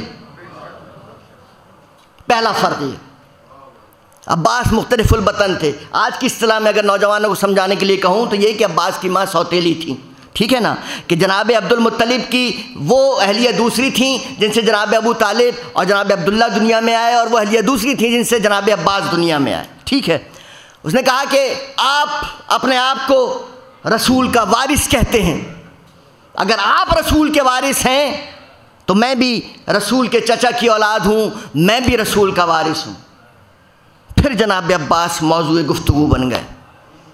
کہا کہ بادشاہ سنو، تم جناب عباس کی اولاد ہو، جناب عباس رسول کے وارث اس لیے نہیں ہو سکتے۔ اب غور کیجئے گا، امام جواب دے رہے ہیں کہ اہل بیت کون ہوتے ہیں۔ عباس رسول کے رسول کے چچا اس لیے رسول کے وارث نہیں ہو سکتے، اس لیے رسول کے وارث نہیں ہو سکتے کہ انہوں نے ہجرت کی قدرت رکھتے ہوئے بھی ہجرت نہیں کی تھی۔ اور پھر امام نے سورہ انفال کی 74ویں آیت پڑھی، جس میں اللہ تعالیٰ نے اپنے رسول کو حکم دیا ہے کہ اے رسول ہے ہمارے حبیب، جو لوگ ہجرت کی طاقت رکھتے ہوں اور وہ ہجرت نہ کرے تو تم کبھی ان سے اپنا تعلق نہ جوڑنا، کبھی ان کو اپنا سرپرست نہ بنانا، کبھی ان کی مدد حاصل نہ کرنا۔ اور صرف یہی نہیں، جب جناب امام گویا ہو رہے ہیں، امام تقریر کر رہے ہیں دربار میں ہارون کے، اور صرف یہی نہیں، امام نے کہا کہ جب جناب عباس گرفتار ہو کر قید ہو کر آئے اور یہ طے پایا کہ جتنے بھی قیدی ہیں ان سے جزیہ لیا جائے، ان سے فدیہ لیا جائے تاکہ ان کی گلو خلاصی ہو سکے، ان کو رہائی مل سکے، تو سب قیدیوں کے ذمے 40 اوقیہ آئے کہ ایک ایک قیدی 40 اوقیہ دے گا ٹیکس کے طور پر تو اس کو رہائی ملے گی۔ اوقیہ اس وقت کا ایک پیمانہ تھا جو برابر ہوتا تھا 2.5 تولہ سونے کے۔ 40 اوقیہ ایک ایک قیدی کا، آپ یہ سمجھ لیں جزیہ طے ہوا، ٹیکس طے ہوا کہ اس کو رہائی اس وقت ملے گی جب وہ 40 اوقیہ دے دے گا، 40 اوقیہ کے برابر رقم دے دے گا۔ جناب عباس سے سرکار ختمی مرتبت مخاطب ہوئے کہ اے میرے اے چچا لائیے 40 اوقیہ کا اہتمام کیجئے تاکہ آپ کی غلو خلاصی ہو سکے، آپ کو رہائی مل سکے۔ تو جناب عباس ابن عبد المطلب نے کہا کہ بھتیجے کیا کہتے ہو، کیا ہو گیا ہے تمہیں اچھا لگے گا کہ اس کبر سنی میں، اس بڑھاپے میں لوگوں کے دروں پہ جا جا کے پیسے طلب کروں، خزانہ مانگوں، لوگوں سے رقم طلب کروں؟ میرے پاس اتنے پیسے کہاں ہیں کہ میں 40 اوقیہ کے برابر رقم دے کر اپنی گلو خلاصی کرا سکوں؟ ایک مرتبہ مسکراتے ہوئے اللہ کے رسول نے کہا چچا آتے وقت جو خزانہ آپ ام الفضل اپنی اہلیہ کو دے کر آئے تھے اس خزانے سے رقم منگوائیے نا۔ ایک مرتبہ حیران و ششدر ہو کر جناب عباس نے رسول کی طرف دیکھا اور کہا محمد اس بات کا تو میرے اور میری بیوی کے علاوہ کسی کو علم ہی نہیں ہے، تمہیں کس نے بتا دیا؟ اللہ کے رسول نے کہا چچا اب تک نہیں سمجھے، میں اللہ کا رسول ہوں، مجھے جبرائیل نے خبر دی ہے۔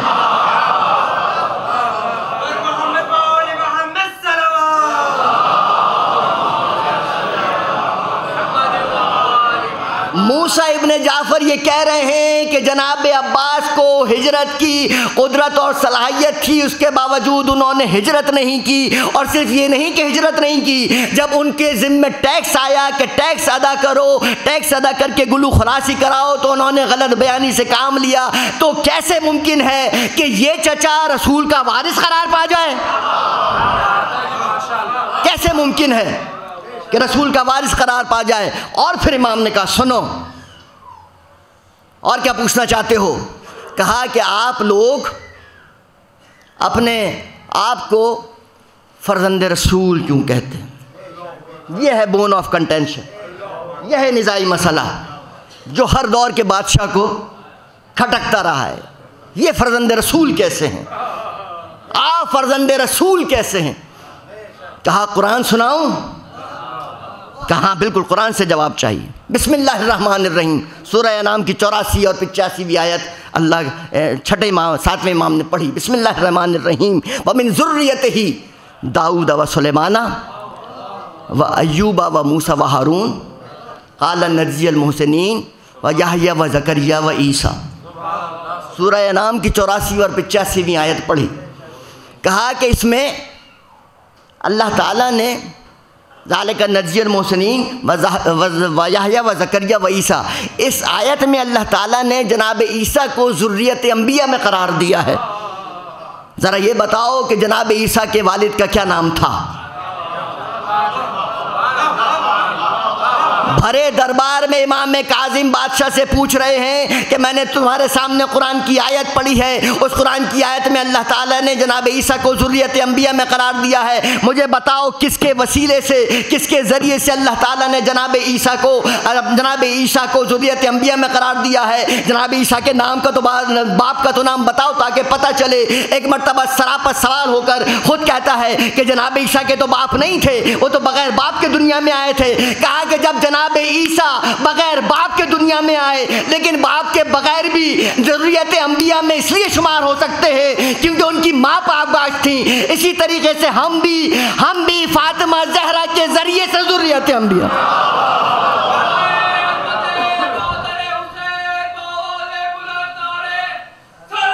اللہم صلی علی محمد کہا اور سنو ہارون، اور سنو بادشاہ، اور میں تمہیں بتاؤں، کیا تم واقعہ بھول گئے سن 9 ہجری کا؟ نجران کے نصارہ آئے تھے مباہلے کے لیے،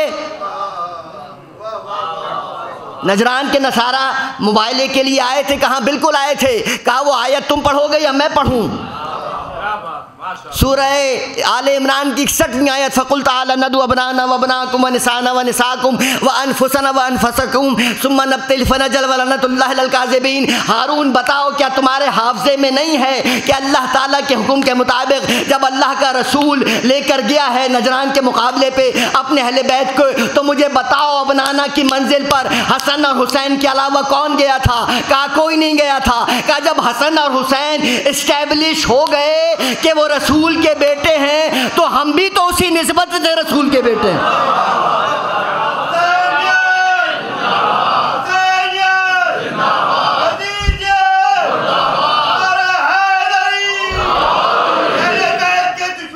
بے شمار. اور پھر آخری کیل یہ کہہ کر ہارونیت کے تابوت میں میرے مولا نے ٹھوک دی. خدا کی قسم آخری کیل ٹھوک کی ہے ہارونیت کے تابوت میں. صرف ہارونیت کے تابوت میں نہیں، ہر اس شخص کے تابوت میں جو ڈیزرونگ نہ ہونے کے باوجود زبردستی اہل بیت میں شامل ہونے کی تما رکھتا ہے، خواہش رکھتا ہے، لالچ رکھتا ہے، آرزو رکھتا ہے. امام نے فرمایا اچھا ہارون سب باتیں چھوڑ دو، یہ بتاؤ کہ یہی بزم ہو، آج ہی کا دن ہو، یہی ساعتیں ہوں، ابھی کچھ دیر میں اللہ کے رسول اس بزم میں تشریف لے آئیں. کیا کہنے، خدا کی قسم کیا دلیل ہے.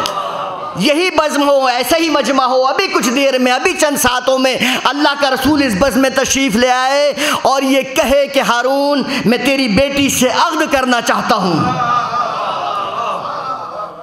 اب ذرا غور فرمائیے، اب تک جو امام نے دلائل دیے تھے نا، قرآن سے دلائل دیے اپنے اہل بیت، اپنے فرزند رسول ہونے کے، یہ سارے دلائل سن کر ہارون کا چہرہ فخ ہو چکا تھا. اب جب اس نے یہ مژدہ جاں فضا سنا فرزند رسول کی زبانی کہ ہارون اگر ابھی اللہ کا رسول آ جائے، اللہ کے رسول تشریف لے آئیں، اس بزم میں آ جائیں، ان ساتوں میں آ جائیں، تیری اس محفل میں آ جائیں، تیرے اس دربار میں آ جائیں اور تجھ سے تیری بیٹی کا رشتہ طلب کریں تو تیرا رد عمل کیا ہوگا؟ وہ چہرہ جو فخ ہو گیا تھا آدھے گھنٹے سے، ایک مرتبہ اس چہرے پر بہار آ گئی. تو ان کی تو تمنائیں ہمیشہ یہ رہی ہیں، ان کا تو کام ہی یہ رہا ہے ہمیشہ. لیکن خدا کی قسم کیا اللہ کی بھی حکمت ہے، اللہ تعالیٰ نے کسی ایسی پولیٹیکل شادی کو کبھی ثمر بار ہونے ہی نہیں دیا.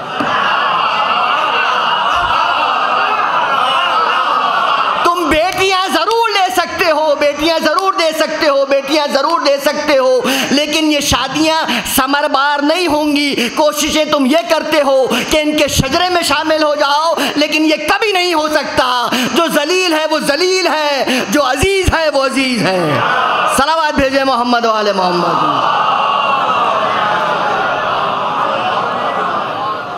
اب اس کے چہرے پر رونق آ گئی، کہنے لگا کہ اس سے بڑی سعادت تو میرے لیے اور کیا ہو سکتی ہے. ظاہر ہے اس کے لیے تو اس سے بڑی اور سعادت کیا ہوگی، اس سے بڑی سعادت کیا ہو سکتی ہے. نہ صرف یہ کہ شکرانے کی نوافل روز و شب ادا کروں گا، بلکہ انتہائی مسرت کے ساتھ یہ پیشکش قبول کروں. کہا بس یہی فرق ہے ہارون، بس یہی فرق ہے تجھ میں اور ہم میں. اللہ کا رسول آ کر تجھ سے تیری بیٹی کا رشتہ طلب کر سکتا ہے اور تو انتہائی فخر کے ساتھ اپنی بیٹی رسول کے عقد میں دے سکتا ہے کہ تیرے لیے اس سے زیادہ شرف کی کوئی بات نہیں ہے. لیکن ہمارے پاس آ کر اللہ کا رسول کبھی ہماری بیٹی کے لیے رشتہ نہیں مانگ سکتا، اس لیے کہ میری بیٹی اللہ کے رسول کی بھی بیٹی ہے. یہ فرق ہے. صلوات بھیجے محمد و آل محمد.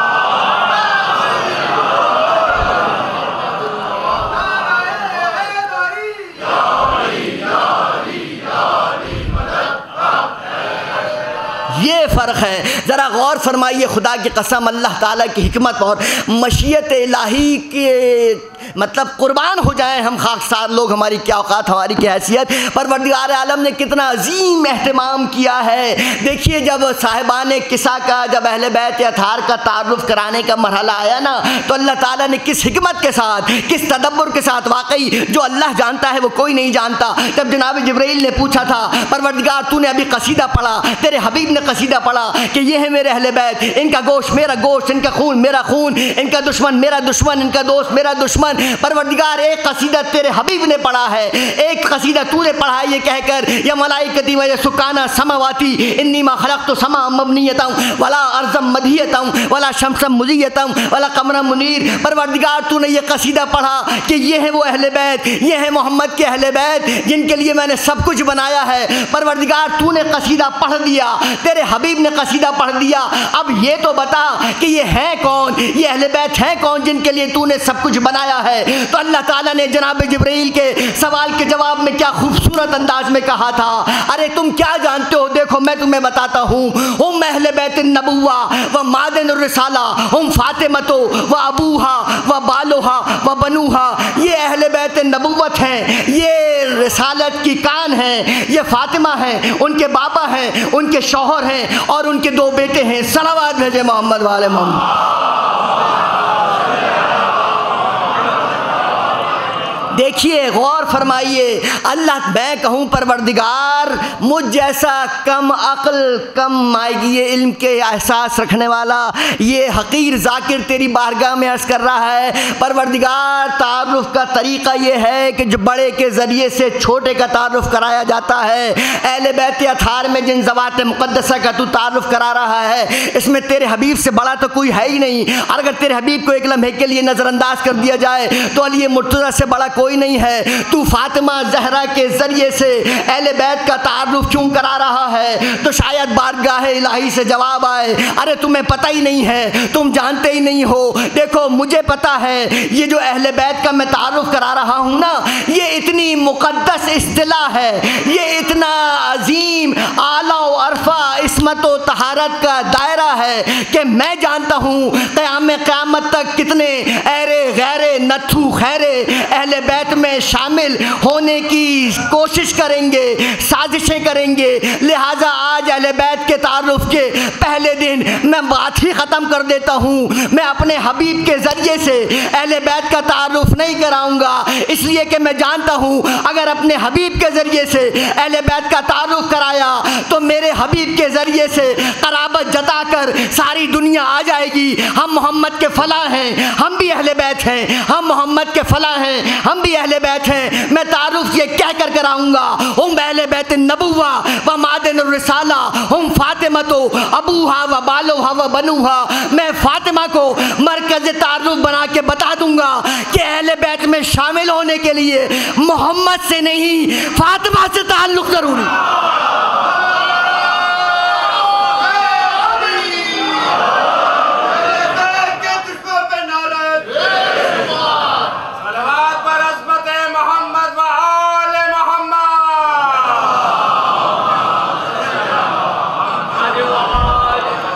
اہل بیت میں شامل ہونے کے لیے محمد مصطفیٰ سے تعلق اور قرابت نہیں، فاطمہ زہرا سے قرابت میٹر کرتی ہے۔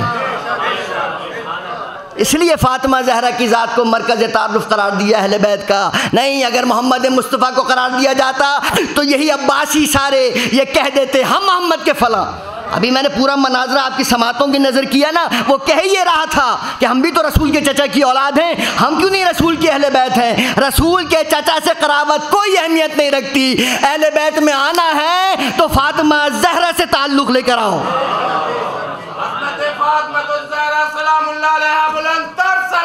اللہم صلی علی محمد۔ بس عظیم 179 ہجری 179 یہ دوسری دفعہ قید کیا ہے امام کاظم کو ہارون ہی نے۔ 14 سال قید ہے نا، آپ سنتے ہیں، 10 سال تواتر کے ساتھ نہیں ہے، گیپس کے ساتھ ہے جو علماء نے لکھا، اور 179 ہجری سے لے کے 183 ہجری شہادت تک یہ جو 4 سال کی آخری دفعہ جو قید ہے جو ہارون نے قید کیا ہے، یہ متواتر بھی ہے، مسلسل بھی ہے اور انتہائی اندوہناک بھی ہے۔ یہ 4 سال کی قید انتہائی اندوہناک، کیسے قتل کروں، کیسے قتل کروں؟ حکمرانوں کا مسئلہ ایک یہ تھا، دیکھیے امام ہے، امام کسی ایک لمحے بھی تبلیغ سے غافل، ہدایت سے غافل نہیں رہ سکتا۔ جب کوئی ہدایت کرنے کے لیے، ہدایت لینے کے لیے نہیں ہے نا، تو امام کس کی ہدایت کر رہے ہیں؟ جو دربان ہے، جو امام کی نگرانی پر معین ہے، امام اس کی ہدایت کر رہے ہیں۔ اس سارے حکمرانوں کا مسئلہ یہ تھا کہ جس کی قید میں یہ امام کو دیتے تھے نا، وہ دربان، وہ نگران تائب ہو جاتا تھا اور بادشاہ سے یہ کہتا تھا کہ اس عابد و زاہد کو کیوں قید کیا ہے تم نے؟ میں نے اس کو علاوہ عبادت و ریاضت کی کسی چیز میں مصروف دیکھا ہی نہیں ہے۔ اگر یہ طرز عمل نہ ہوتا تو امام بہت پہلے شہید کر دیے جاتے. لیکن جس نگراں کو کہتا تھا بادشاہ کہ امام کو شہید کر دو، کہتا تھا کہ تو میری قید سے لے جا، مجھے ان سے کو شہید نہ کروا. میں نے ایک شخص کو علاوہ رکوع سجود کے دیکھا ہی نہیں ہے کسی کام میں، کیوں میں اس کو شہید کر دوں. کردار، امامت، تبلیغ ہو رہی ہے، کردار. اس لیے قید رکھا جاتا تھا رسول کے بیٹوں کو کہ رسول کا کردار لوگوں کی نظروں سے پوشیدہ رہے. لیکن امام ہر صورت میں ہدایت کا کام انجام دے رہا ہے. اور پھر وہ روایت، کوئی بہانہ ہونا چاہیے جس سے ان کو قتل کیا جائے. ایک فاحشہ عورت کو بلایا گیا اور اس کے ساتھ میڈیا کی ایک ٹیم تیار ہے. اس کو قید خانے میں لے جاؤ. اس کو تعلیم یہ دی گئی تم جا کے اپنی جانب ملتفت کرنا قیدی کو، اور جب وہ ملتفت ہو جائے گا تو ہمیں آواز دے لینا، ہم آ جائیں گے. میڈیا کی ٹیم قید خانے سے باہر کھڑی ہے. آج کی اصطلاح میں میڈیا، رپورٹرز کی ٹیم یہودن ہے، خیبر کی، بھیج دیا گیا قید خانے میں. انتہائی حسین و جمیل عورت ہے. جناب یوسف کو بھی تو اسی طریقے سے ان کی بھی عصمت و طہارت پر حملے کی کوشش کی گئی تھی. لیکن فرق ہے، جناب یوسف نے اپنی عصمت و طہارت ضرور بچائی ہے، لیکن فخر یوسف نے صرف اپنی عصمت و طہارت نہیں بچائی، بلکہ جو آئی تھی اس کے کردار کی بھی اصلاح کی ہے، اسے اپنا جیسا پاک باز بنا دیا. گئی یہ فاحشہ عورت، بیٹھی رہی، ملتفت کرنے کی کوشش کرتی رہی. گھنٹوں گزر گئے، امام نے اس کی طرف آنکھ اٹھا کے نہیں دیکھا. جب بہت دیر گزر گئی تو ایک مرتبہ آگے بڑھی، کب تک انتظار کروں گی. ادھر یہ آگے بڑھی، ادھر امام نے اس کی طرف دیکھے بنا اس کی آنکھوں کے سامنے سے اپنا ہاتھ، پہلے اسے رکنے کا اشارہ کیا، پھر آنکھوں کے سامنے سے ہاتھ ہٹایا. ہاتھ ہلانا تھا امام کا کہ اس کی حجابات کھل گئے. کیا دیکھا کہ جنت کا منظر ہے، دودھ اور شہد کی نہریں بہہ رہی ہیں. اطلس اور کم خواب کے زرعی صوفوں پر یہی شخص جو اس قید خانے میں بیٹھا ہے وہ شخص آرام فرما ہے. اور کیا حوریں، کیا ملک، کیا فرشتے، کون سی مخلوق ہے جو اس کی خدمت کے لیے آمادہ و تیار، تعظیماً سر جھکائے نہیں کھڑی، کہ انتہائی بے نیازی سے مصروف تسبیح و تحلیل. یہ منظر دیکھنا تھا، سجدے میں گر گئی اور اس کے بعد سجدے سے سر نہیں اٹھایا.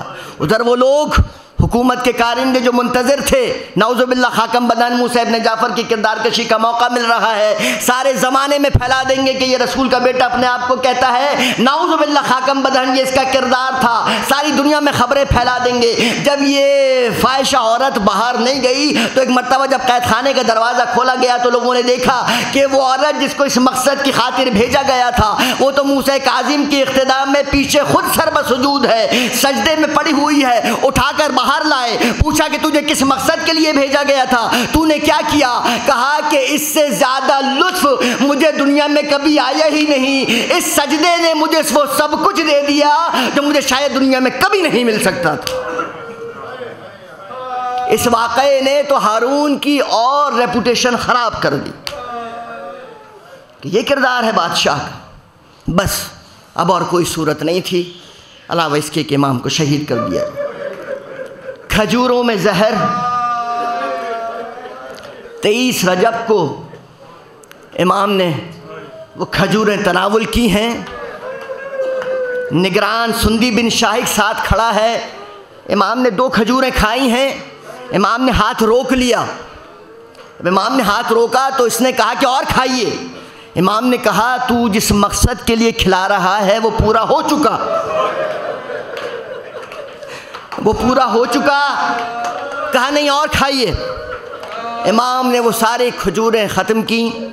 عزادارو، زہر کی تاثیر گرم ہے. جب زہر اثر کرتا ہے نا تو شدت کی پیاس لگتی ہے، شدت کی پیاس لگتی ہے. اور جب زہر اثر کرتا ہے تو انسان تڑپنے پر مجبور ہوتا ہے. شدت کی پیاس ہے، پانی نہیں ہے، اور قید خانہ اتنا تنگ ہے کہ تڑپنے کے لیے امام کو جگہ نہیں ہے. جزاکم ربکم. دعا کر لیجئے کہ جو اس فرش اعضا پر موجود ہیں پروردگار ان سب کی حاجتوں کو بھر اللہ. باب الحوائج کے صدقے میں کوئی اس فرش اعضا سے خالی ہاتھ نہ جائے. خاص طور سے وہ قیدی جو عرصہ دراز سے قید میں ہیں، اپنے پیاروں سے بچھڑے ہوئے ہیں، باب الحوائج آپ کو آپ کی قید کا واسطہ ان کو ان کے گھر والوں سے ملا دے. کسی مومن کی کوئی ایسی حاجت نہ ہو جو باب الحوائج کے صدقے میں پوری نہ ہو. 25 رجب امام دنیا سے گزر گئے، شہادت ہو گئی. آپ نے ذاکرین سے سنا ہے کہ 4 مزدور امام کا جنازہ قید خانے سے اٹھا کر بغداد کے پل پر رکھ کر آئے. مجھے اس منبر کی حرمت کی قسم ہے، میں نے کتاب میں پڑھا ہے کہ 4 مزدوروں نے جنازہ اٹھایا ضرور ہے لیکن بغداد کے پل پہ رکھا نہیں ہے، بغداد کے پل پر جنازہ پھینکا گیا ہے.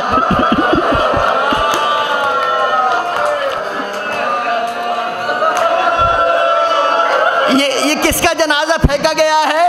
یہ اس کا جنازہ پھینکا گیا ہے جس کی اولاد کی تعداد شیخ مفید نے 37 لکھی ہے، جس کے 19 بیٹے ہیں. یہ 19 بیٹوں کا باپ ہے جس کا جنازہ 4 مزدوروں نے اٹھا کر قید خانے سے بغداد کے پل پر لا کر پھینکا ہے.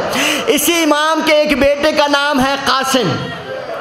ہلا سے چند کلومیٹر کے فاصلے پر ان کا روضہ ہے، مرجع خلائق ہے، نامی اسم گرامی قاسم ہے. امام کے وہ فرزند ہیں قاسم جن کے لیے امام خود کہا کرتے تھے کہ اگر اللہ کی رضا ہوتی تو علی رضا کی جگہ قاسم میرا دانشین ہوتا، قاسم میرے بعد امام ہوتا. یہ جناب قاسم امام کے صاحبزادے ہیں. جب امام کی قید کو کافی عرصہ گزر گیا نا، وہ جو 10 برس کی قید تھی، جب کافی عرصہ گزر گیا تو 16 برس کا یہ شہزادہ اپنے بابا کو ڈھونڈنے کے لیے نکلا. مادر گرامی سے اجازت لے کر ڈھونڈنے کے لیے نکلا. 16 برس کا شہزادہ، راستوں سے ناواقف، لیکن عزم تھا، کوشش تھی، جدوجہد تھی کہ کسی صورت بابا کو تلاش کر کے لاؤں گا. ماں نے نہیں روکا، حالانکہ حالات بہت خراب تھے. دیکھیے امام کاظم کے دور میں سب سے زیادہ تقیہ ہوا ہے، اس لیے کہ سب سے زیادہ ابتر حالات، سب سے زیادہ مسائل اس دور کے ہیں. اور یہ واقعہ اس لیے پڑھ رہا ہوں کہ آپ کو اندازہ ہو کہ یہ مذہب جس کے پر آج ہم عمل پیرا ہیں، یہ ائمہ کی تعلیمات، ائمہ کے فضائل، ائمہ کے مصائب کن مصیبتوں کے ساتھ ہم تک پہنچے ہیں. ہم تو ایمان سے بہت اچھے حالات میں زندگی گزار رہے ہیں. ذرا تصور کیجئے، جناب قاسم کا یہ واقعہ سمجھنے میں مدد دیتا ہے کہ کن حالات میں سادات نے، اولاد ائمہ نے زندگی گزاری ہے. 16 برس کا شہزادہ باپ کو تلاش کرنے کے لیے نکلا، باپ تک تو نہ پہنچ سکا، فوجوں نے پکڑ لیا. اور اس وقت تک جو معمولی سزا تھی سادات کو دینے کے لیے وہ یہ تھی کہ دیواروں میں چنوا دیا جاتا تھا. 16 برس کا شہزادہ ایک معمار کے حوالے کر دیا حکومتی کارندوں نے کہ اس کو دیوار میں چن دینا اور ایویڈنس کے طور پہ، شہادت کے طور پہ اس کی تھوڑی سی زلفیں کاٹ کے ہمیں دے دینا، ہم شام کو آئیں گے، وہ زلفیں لے جائیں گے تاکہ ہم گورنر کو بتا دیں کہ تمہارا یہ کام ہو گیا ہے. ایک اور علوی کو ہم نے دیوار میں چنوا دیا ہے. معمار کے حوالے کر گئے. معمار نے دیکھا امامت کا شاہکار، امامت کہ گھرانے کا شہزادہ، دل پسیج گیا. تجھے کیسے دیوار میں چن دوں؟ دل گوارا نہیں کرتا. دیوار کھڑی کی، شہزادے کو دیوار کے پیچھے کھڑا کیا، دوسری دیوار چن رہا تھا.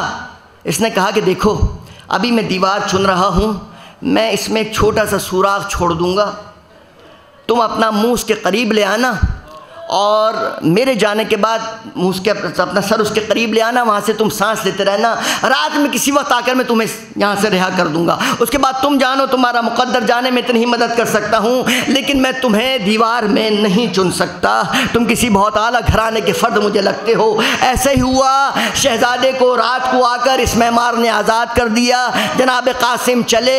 ایک مرتبہ سفر طے کرتے ہوئے ایک ایسی بستی میں پہنچ گئے جو بہشتیوں کی بستی تھی. وہ بستی ان لوگوں کی بستی تھی جو لوگوں کے گھروں میں پانی پہنچاتے تھے۔ جناب قاسم نے کہا مجھے ملازمت دے دو، میرے پاس رہنے کے لیے کوئی جگہ نہیں ہے، کوئی ٹھکانہ دے دو، مجھے ملازمت دے دو۔ ان لوگوں نے رحم کھا کے جناب قاسم کو ملازمت دے دی۔ جناب قاسم نے کچھ ہی عرصے میں اپنے اعلیٰ کردار سے بستی والوں کے دلوں میں گھر کر لیا۔ روایت کہتی ہے کہ ایک دن بستی کے سردار نے جناب قاسم کو حجرہ عبادت میں انتہائی تضرع اور گریہ و زاری کے ساتھ یاد الہی کرتے ہوئے دیکھا۔ وہ انتہائی مروب و متاثر ہو گیا، کہنے لگا کہ یہ جوان جس انداز میں عبادت کر رہا ہے یقیناً کسی اعلیٰ و عرفہ خاندان کا فرد ہے۔ اس انداز میں عبادت کوئی عارف باللہ ہی کر سکتا ہے۔ اس نے اپنے ایک ساتھی کے ذریعے سے جناب قاسم کی خدمت میں اپنی بیٹی کا رشتہ بھجوایا کہ میرے لیے بڑا اعزاز ہوگا کہ اگر تم میری بیٹی سے شادی کر لو۔ جناب قاسم نے رشتہ قبول کر لیا۔ اسی بستی کے سردار کی بیٹی سے جناب قاسم کی شادی ہو گئی۔ پتہ ہے نا کون ہے جناب قاسم؟ امام موسیٰ کاظم کے فرزند۔ بستی کے سردار سے شادی ہو گئی، ایک بیٹی پیدا ہوئی۔ جناب قاسم زندگی گزار رہے ہیں۔ رجب 183 ہجری آ گئی، رجب 183 ہجری آ گئی، جناب قاسم بیمار ہوئے، اور 25 رجب کے دن بیماری نے اتنا طول کھینچا اور بیماری اتنی بڑھی کہ جناب قاسم کو یہ محسوس ہوا کہ اب میں زندہ نہیں بچوں گا۔ 25 رجب تھی، 183 ہجری تھی، وہی 25 رجب جس دن امام موسیٰ کاظم کی شہادت۔ جناب قاسم کی حالت بہت بگڑی۔ ایک مرتبہ سوچا کہ دیکھو میں اب دنیا سے جا رہا ہوں، یہ راز میں اپنے دل میں ہی لے جاؤں گا، ان لوگوں کو بتا دوں، کم از کم اپنی بیوی کو بتا دوں، اپنی بچی کو بتا دوں، اپنے سسر کو بتا دوں کہ میرے مرنے کے بعد میری اس بچی کو اس کی دادی حمیدہ خاتون کے پاس مدینے میں پہنچا دے۔ میں ان لوگوں کو کم از کم بتا تو دوں کہ میں کس گھرانے کا چشم و چراغ تھا جس نے ساری زندگی تمہارے درمیان گزار دی۔ اگر میں مر گیا تو یہ راز میرے ساتھ میرے دل میں چلا جائے گا۔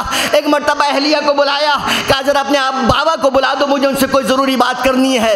اہلیہ باہر چلی گئی، تھوڑی دیر میں واپس آئی، کہا بابا مصروف ہیں۔ تھوڑی دیر بعد پھر انہوں نے کہا کہ ذرا اپنے بابا کو بلاؤ، مجھے ضروری بات کرنی ہے۔ پھر اہلیہ واپس آئی، کہا بابا مصروف ہے۔ تیسری مرتبہ انہوں نے جب کہا، اہلیہ سے کہا اپنے بابا کو بلاؤ، وہ دوبارہ آئی اور آ کر کہتی ہے کہ میرے بابا مصروف ہیں۔ اب جناب قاسم کے صبر کا پیمانہ لبریز ہو گیا۔ ایک مرتبہ روتے ہوئے کہنے لگے کتنے مصروف ہیں تمہارے بابا، میں ان سے اپنی آخری وصیت کرنا چاہتا ہوں، کیا ان کے پاس اتنا بھی وقت نہیں ہے کہ میری ایک لمحے کے لیے بات سن لیں۔ ایک مرتبہ اب اہلیہ کے پھٹ پڑنے کی باری تھی، اس کے دل میں تو پہلے ہی آنسوؤں کا سمندر موجزن تھا۔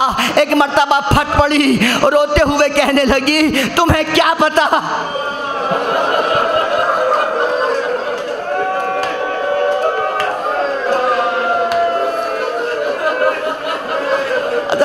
کس حال میں امام کے بیٹوں نے زندگی گزاری ہے۔ وہ پھٹ پڑی، کہنے لگی تمہیں کیا پتا آج ہم پر کیا قیامت گزر گئی، تمہیں کچھ نہیں پتا۔ جناب قاسم نے کہا کیا ہوا؟ کہا تمہیں نہیں پتا، ہم امامیہ مسلک سے تعلق رکھتے ہیں، آج ہمارے امام کو قید خانے میں شہید کر دیا گیا۔ میرے بابا اس بستی کے سردار ہیں، سب لوگ ان سے تعزیت کرنے کے لیے آ رہے ہیں۔ جناب قاسم اٹھ کر بیٹھ گئے۔ کیا نام تھا تمہارے امام کا؟ کیا نام تھا تمہارے امام کا؟ کہا ہمارے امام کا نام موسیٰ ابن جعفر تھا۔ جناب قاسم نے سر پیٹ لیا۔ بابا قاسم یوں ہی چلا گیا، بابا قاسم زیارت نہ کر سکا۔ بس عددارو، میت بغداد کے پل پر ہے، میت بغداد کے پل پر ہے، ابھی رک جاؤ، میت بغداد کے پل پر ہے۔ سازش کیا ہے؟ پلان کیا ہے؟ پلان یہ ہے کہ ہاتھوں میں ہتھکڑیاں ہیں میت کے، پیروں میں بیڑیاں ہیں، بغداد کے پل پر لاشا پڑا ہے۔ ابھی جب سواریوں کی آمد و رفت شروع ہوگی، رہتا ہے ایک لوہار رہتا ہے، اس کے گھر پہ دستک ہوئی ہے۔ علامہ اظہر حسن زیدی صاحب کی کتاب میں یہ روایت درج ہے، وہ یہ مسائل پڑھا کرتے تھے۔ ایک لوہار رہتا ہے، نام اس کا احمد ہے، اس نے منت مانی تھی، اولاد نرینہ سے محروم تھا، اس نے نندت مانی تھی کہ اگر اولاد نرینہ ہوئی تو اہل بیت کی خدمت کروں گا۔ دروازے پہ دق الباب ہوا، احمد آنکھیں ملتا ہوا اٹھا، دروازہ کھولا، دیکھا کہ ایک برقع پوش خاتون ہے۔ کہا تیرا نام احمد ہے، تو نے منت مانی تھی کہ اگر تجھے اولاد نرینہ عطا ہوگی تو تو اہل بیت کی خدمت کرے گا۔ اس نے کہا کہ ہاں میں نے منت مانی تھی، لیکن آپ کون ہیں جو میرا نام بھی جانتی ہیں، میری منت سے بھی واقف ہیں؟ کہا میں جو کوئی بھی ہوں، ذرا اپنا سامان لے لے۔ بغداد کے پل پر ایک میت پڑی ہے، اس کے ہاتھوں میں ہتھکڑیاں ہیں، پیروں میں بیڑیاں ہیں، اس کی ہتھکڑیاں کاٹنی ہیں۔ اس نے ہاتھ جوڑ کر کہا بی بی اپنا نام تو بتا دے۔ کہا میرا نام جان کے کیا کرے گا، میں تیرے رسول کی بیٹی فاطمہ زہرا، میرا بیٹا موسیٰ کاظم بغداد کے پل پر ہاتھوں